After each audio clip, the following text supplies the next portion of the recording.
Shalom, Om Swastiastu, salam kebajikan.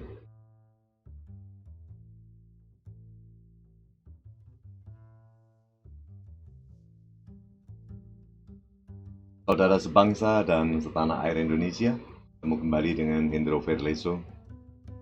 Pada hari ini, saudara, saya ingin menginformasikan bahwa kita tahu tanggal 11 April yang lalu itu Erlangga Hartarto mengadakan open house, saudara, open house di kediamannya.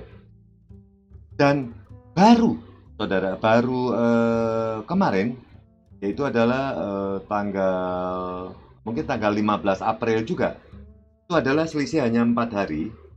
Itu Erlangga Hartarto mengadakan halal bihalal, tapi di DPP Partai Golkar di Jakarta Barat ya, saudara, Jakarta Barat. Dan saya tidak tahu mengapa Erlangga Hartarto sepertinya mempercepat pertemuan daripada mereka pimpinan-pimpinan pusat itu dipercepat. Saya tidak tahu apa tujuan daripada si Erlangga Hartarto sendiri ya. Nah ini saudara, saya akan informasikan ya bahwa Partai Golkar itu menggelar acara halal bihalal di markas besarnya yang terletak adalah di Jalan Anggrek Neli, Kemanggisan, Jakarta Barat pada hari Senin tanggal 15 April 2024, saudara. Padahal 4 hari sebelumnya ini Erlangga Hartarto itu juga mengadakan open house, diadakan di rumah Erlangga Hartarto, dan itu juga dihadiri para petinggi-petinggi Partai Golkar.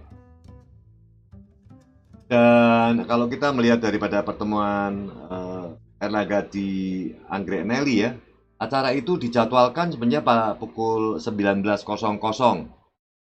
dan itu sudah dipadati oleh para kader Golkar, saudara. Acaranya adalah halal bihalal. Kalau yang pertama kita tahu acaranya adalah acara open house, sedikit berbeda. Tapi ada tujuan tertentu daripada Erlangga Hartarto, sepertinya mempercepat waktu. Saya melihat mempercepat waktu ya. Jadi dalam halal bihalal ini, saudara, dihadiri juga oleh petinggi-petinggi daripada Golkar. Karena termasuk kita lihat ya, selain daripada si Erlangga Hartarto itu hadir juga istrinya, yaitu adalah Yanti Infantari, hadir pada pukul 19.30. Jadi kedatangan Erlangga Hartarto itu disambut oleh Sekjen Partai Golkar adalah Ludwig Frederick Paulus yang tiba sebelumnya. Dan, menyusul Erlangga, selang 10 menit kemudian hadir itu adalah dari senior Partai Golkar, yaitu adalah Luhut Binsar Panjaitan, saudara. Setelah Luhut Binsar Panjaitan hadir adalah Akbar Tanjung, Agung Laksono, dan yang lain-lainnya. Jadi keduanya datang terpisah dengan jeda hanya beberapa waktu saja. Dan kita tahu setelah itu datang kemudian adalah apa? Ketua Umum Projo sebagai Menteri Komunikasi, yaitu adalah Budi Ari Setiadi. Dan setelah Budi Ari Setiadi itu hadir juga tidak lama dari Budi Ari Setiadi itu hadir, saudara, adalah Ketua Umum Partai Solidaritas Indonesia, yaitu adalah Kaisang Pangarep, saudara. Dan disertai juga dengan adalah sekjen daripada PSI adalah Raja Jajuli. Nah ini, saudara, Kaisang Pangarep diundang kembali oleh Erlangga Hartarto, saudara, untuk halal bihalal. Lah ini, saudara, ini mungkin adalah punya agenda tertentu pemikiran daripada si Erlangga Hartarto. Apakah mungkin sebelum ini juga Erlangga Hartarto sudah ketemu dengan Pak Jokowi, dan Pak Jokowi sudah rembukan dengan Erlangga Hartarto? Karena kita tahu, saudara, sekarang ini kan hari-hari yang penuh dengan kejutan. Misalkan sebentar lagi kita tahu ada pemilihan kepala daerah Jakarta, terus ada pemilihan kepala daerah di Sumatera Utara. Nah, apakah Kaisang ini juga mungkin diajak oleh Erlangga Hartarto untuk masuk ke dalam gerbong di partai Golkar, saudara? Ya karena apa? Kita tahu, saya mendengar informasi katanya Kaisang ini juga dicalonkan. Dia akan masuk ke apa namanya ke Jakarta untuk mengisi sebagai kepala daerah.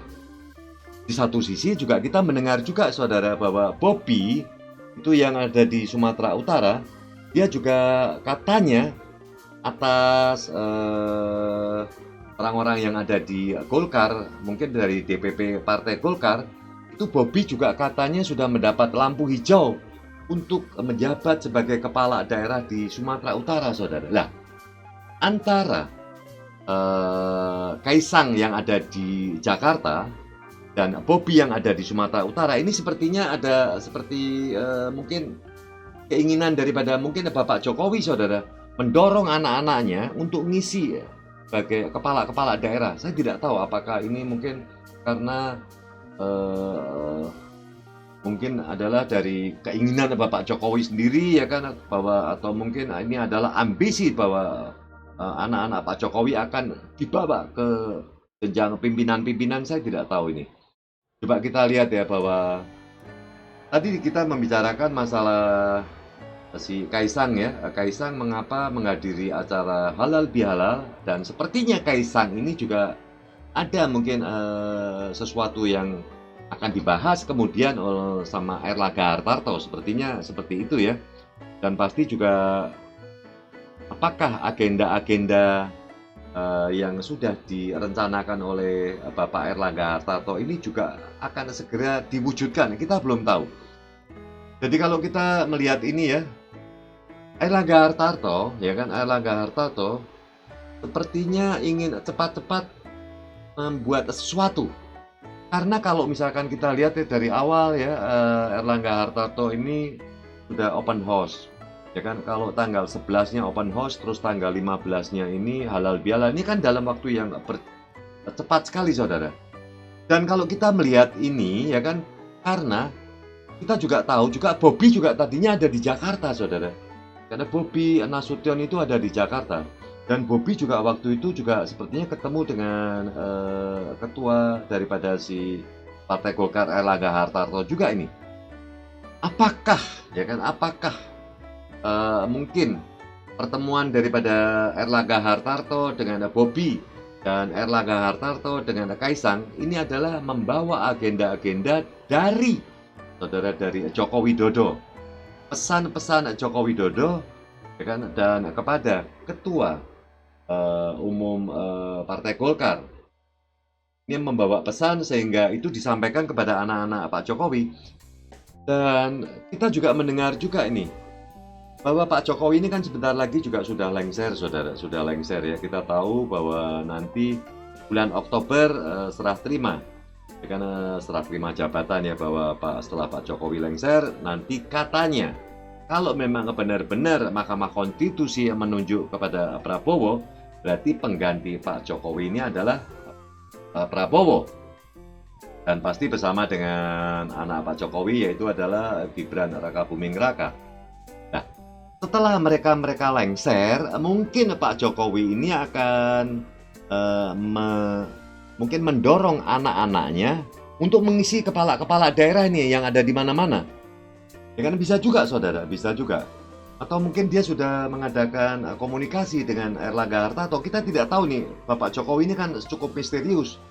Kemarin juga ada di Medan, ya kan, setelah pulang dari Medan, terus sebentar lagi ini Golkar mengadakan halal bihalal.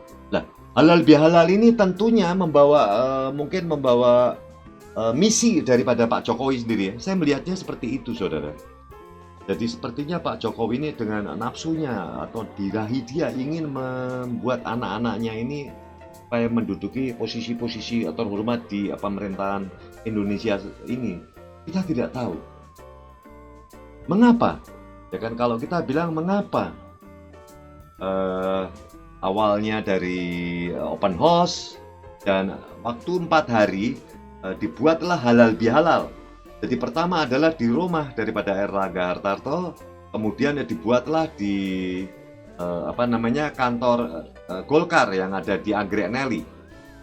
Dan ini adalah rencana-rencana daripada Pak Jokowi. Saya tidak tahu saudara, karena sekarang ini kan kita tahu pimpinan-pimpinan kita ini semua ini misterius. Kita tahu mungkin Jokowi juga sudah membuat suatu perencanaan, dia bertemu dengan Erlangga Hartarto, dia bertemu dengan mungkin dengan Zulkifli Hasan, terus dia sudah mungkin ada pertemuan juga dengan si Prabowo, kita tidak tahu.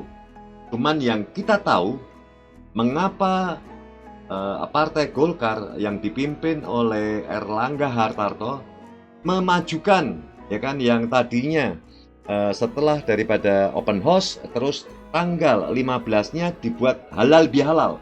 Ini saudara, dalam waktu yang tidak begitu lama itu memajukan acara. Sepertinya Erlangga Hartarto ini ada agenda yang terselubung. Ya, semoga saja saudara, apa yang menjadi harapan daripada Erlangga Hartarto ini bisa terwujud ya. Saya tidak tahu apakah mungkin juga karena Bapak Jokowi ini ingin mendorong anak-anaknya supaya memegang pemerintahan Indonesia ini saudara. Kita tidak tahu. Oke, terima kasih sekali buat saudara-saudara saya. Biarlah apa yang terjadi, terjadilah. Cuman yang penting kita tetap mengikuti aturan yang terjadi di pemerintahan Indonesia ini. Kalau mereka-mereka ini sudah miring-miring saudara, ini adalah tujuan daripada kita, memperingatkan kepada mereka-mereka. Biarlah tetap kita membuat channel ini supaya lebih dewasa lah, kira-kira mendewasakan saudara-saudara kita. Terima kasih buat saudara-saudara saya yang belum subscribe, tolong di subscribe, di like, dan dikasih komen ya. Terima kasih atas perhatian daripada saudara-saudara semua. Kita bertemu lagi pada acara yang berikutnya. Terima kasih, God bless you all.